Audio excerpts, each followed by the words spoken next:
and welcome to my channel Amusni 2024 అండి. యది మామ ప్రతీకారం అశస్త్రం శస్త్రపాణయః ధార్తరాష్ట్రారణే హన్యుః తన్మే క్షేమతరం భవేత్. నన్ను శస్త్రరహితుడనుకుని ఎదురించలేని వాడిననుకుని శస్త్రధారులైన ధృతరాష్ట్రుని పుత్రులు నన్ను యుద్ధంలో చంపినా సరే నాకది పరమ కళ్యాణకారకమే అవుతుంది. కనీసం చరిత్ర నన్ను తెలివైన వాడినంటుంది. ఎందుకంటే తనను బలి ఇచ్చుకుని యుద్ధాన్ని తప్పించాడంటుంది. ఏమీ తెలియని చిన్నపిల్లలు సుఖంగా ఉండాలని, కులాన్ని రక్షించాలని మనుష్యులు ప్రాణాల్ని కూడా ఆహుతి చేస్తారు. మనిషి విదేశాలకు వెళ్లినా, వైభవపూర్ణ ప్రాసాదాలలో ఉంటున్నా 2 రోజుల తర్వాత తను వదిలి వచ్చిన తన గుడిసె గుర్తుకు వస్తుంది. మోహం అంత ప్రబలమైనది. కాబట్టే అర్జునుడంటాడు, శస్త్రధారులైన ధృతరాష్ట్రుని పుత్రులు మమ్ము ఎదిరించి నన్ను రణంలో చంపినా కూడా అది నాకు అతి కళ్యాణకారకం అవుతుంది. ఎందుకంటే పిల్లలైనా సుఖంగా ఉంటారు కదా అని. సంజయ ఉవాచ. ఏవముక్త్వార్జునః సంఖ్యే రథోపస్థ ఉపావిశత్ విసృజ్య సశరం చాపం శోక సంవిఘ్నమానసః. సంజయుడంటాడు, రణభూమిలో శోకంతో ఉద్విగ్నమైన మనస్సు గల అర్జునుడు ఈ ప్రకారంగా చెప్పి బాణాల సహితంగా ధనస్సును త్యజించి రథం యొక్క వెనుక భాగంలో కూర్చుండిపోయాడు. అంటే క్షేత్రజ్ఞుల సంఘర్షణలో పాల్గొనడానికి వెనుకంజ వేశాడు. సారాంశం: గీత క్షేత్రజ్ఞుల యుద్ధాన్ని నిరూపణ చేస్తుంది. ఇది ఈశ్వరీయ విభూతులతో సంపన్నమైన భగవత్ స్వరూపాన్ని చూపించే గేయం. ఈ గేయం ఏ క్షేత్రంలో జరుగుతుందో ఆ యుద్ధ క్షేత్రం శరీరం. దానిలో 2 ప్రవృత్తులున్నాయి: ధర్మక్షేత్రం మరియు కురుక్షేత్రం. ఈ సేనల యొక్క స్వరూపాన్ని, వాటి బలాలకు ఆధారమైన శంఖధ్వని వారి యొక్క పరాక్రమాన్ని తెలుపుతుంది.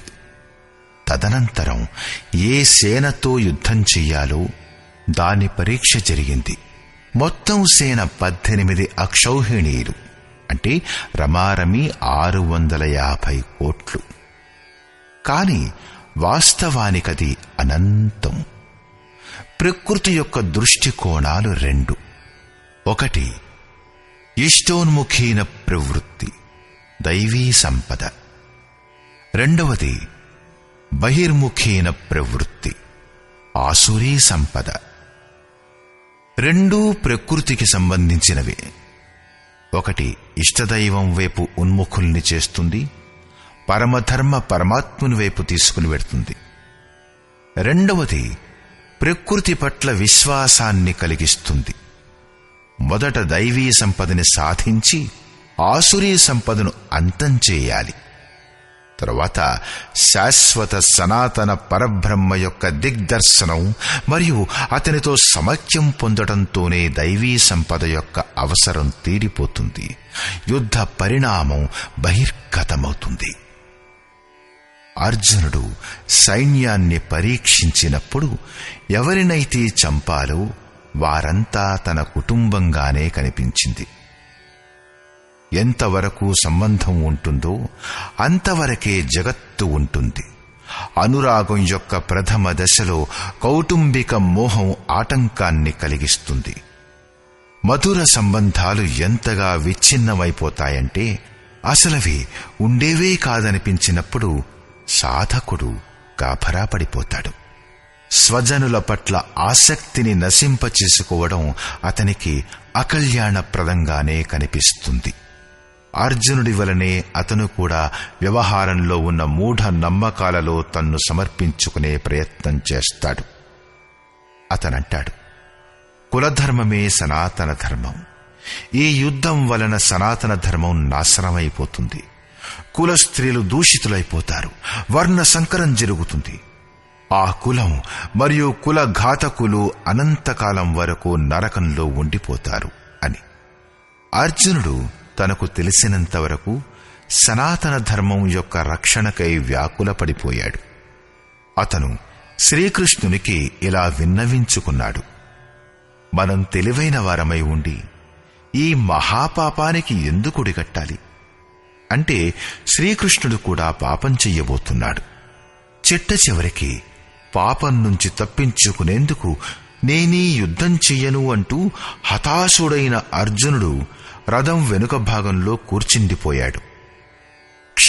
క్షేత్రజ్ఞుల సంఘర్షణ నుంచి తప్పుకున్నాడు.